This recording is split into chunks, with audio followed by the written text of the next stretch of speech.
हकीकत से तो दुनिया बेखबर है। আসসালামু আলাইকুম ওয়া রাহমাতুল্লাহি ওয়া বারাকাতুহু। সুপ্রিয় উপস্থিতি, অস্থির কমিটির উদ্যোগে আজকের এই অস্থির ওয়াজ মাহফিলের আমাদের মধ্যে আজকে উপস্থিত হবেন, আগমন করবেন বাংলাদেশের সকল গোলামের পুতেরা। তো আমি দেরি করব না, প্রিয় উপস্থিতি, সকল সম্মানিত ভিউয়ার্স, আমরা শুরুতে আগে কুরআন কালামুল্লাহ শরীফের তেলাওয়াত শুনবো। তেলাওয়াত পরিবেশন করার জন্য অনুরোধ করছি গোলামের পুত মোহাম্মদ ইসমাইল হোসেন মাদানীকে। وقضى ربك ألا تعبدوا إلا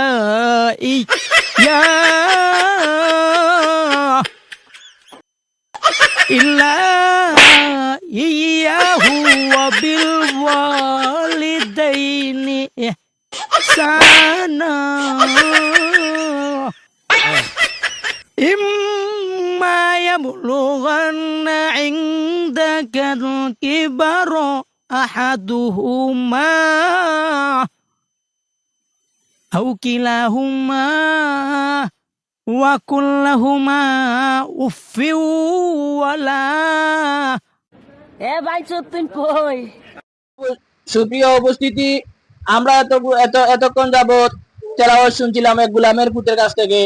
এখন এই মুহূর্তে আপনাদের সামনে একটি কসিদা দরকার নাই, সময় কম, এই মুহূর্তে জিকির দিয়ে যে কোনো কাজ শুরু হোক, জিকির করার জন্য অনুরোধ করছি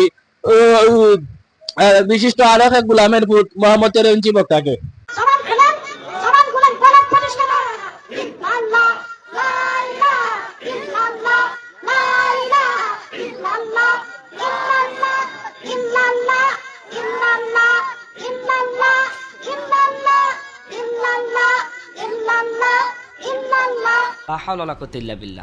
সুপ্রিয় উপস্থিতি, আমরা জিকির শুনছিলাম। এই মুহূর্তে সংক্ষিপ্ত বয়ান পেশ করার জন্য অনুরোধ করছি সুদূর কুড়িগ্রাম থেকে আরো এক গোলামের পুত উপস্থিত হয়েছেন। উনি হুজুরকে অনুরোধ করছি, হুজুর আপনি আপনার গোলামি শুরু করুন। আরে মুমিন মুসলমান, ওই কবরের মধ্যে যাওয়া লাগবে কি লাগবে না? কবরের সামান তুমি না, তুমি কেমন মুসলমান হইলা? কবরের একদিন রওনা করলা, কবরের সামান তুমি জোগাড় করলা না। দেখা কিন্তু মুসলমান কোনো কাজে লাগাইতে পারি না।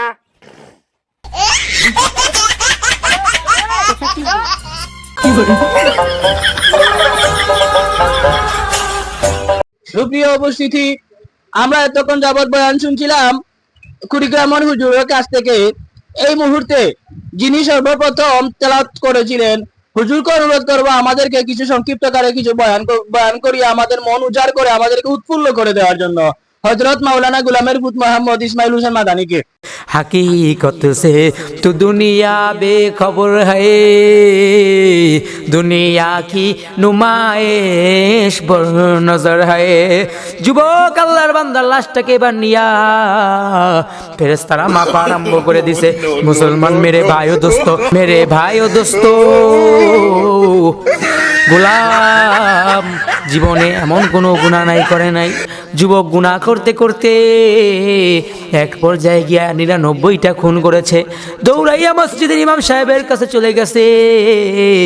মসজিদের ইমাম সাহেবের কাছে যাওয়ার পর ইমাম সাহেবকে ডাক দিয়া বলে, হুজুর আমি তো 99টা খুন করেছি, আপনি আল্লাহর দরবারে আমাকে একটু তওবা করায়া দেন, আমার আল্লাহ কি আমাকে মাফ করবে কিনা। মেরা ভাই ও দোস্ত, এবার যুবক সুপ্রিয় উপস্থিতি, এই আজকের এই অস্থির ওয়াজ মাহফিলের অস্থির প্রধান অতিথি হিসেবে এই মুহূর্তে আপনাদের সামনে গুরুত্বপূর্ণ বয়ান ফরমাইবেন অস্থির এক গোলামের পুত, যার ওয়াজ শুনে বেটিনতে কেন্দ্রে দিয়েছে। হুজুর এই মুহূর্তে আপনাদের সামনে গুরুত্বপূর্ণ বয়ান পেশ করবেন। হুজুর আপনি ওয়াজ শুরু করুন। লাগা লাগা লাগা লাগা, হাত পাকা, বাতাস দে, হাত পাকা। এই বেটা আবার চুপ থাক। আমার ওয়াজে হাসি পাইবেন, রং পাইবেন, ঢং পাইবেন, আই ভালোবাসবো ভাই। ও হুজুর, আশির ওয়াজ নাই, খান্দার ওয়াজ, খান্দার। ও যুবতী বলেরা, একদিন শাশুড়ি হইবা, কার ছেলে দিয়ে তুমি বউ হইছো, কার সন্তান তুমি দিয়ে বড়াই করো রে মা, তুমি একদিন শাশুড়ি হইবা, তখন তুমি যাইয়া বুঝবা শাশুড়ির কত জ্বালা। কি উপস্থিতি, এই যে গুলামের ভূত, এই সমস্ত গুলামের ভূতানিত লাগে আমরা ওয়াজের মঞ্চ নষ্ট, এই সমস্ত গুলামের ভূতানিতের কারণে আমরা সুন্দর ওয়াজ হয়ে গেছে অস্থির ওয়াজ। এই হলো আজকের বর্তমানের ওয়াজের নমুনা। এই সমস্ত গুলামের ভূতানিত লাগিয়া আমরা ওয়াজের মঞ্চ নষ্ট, আমরা নষ্ট।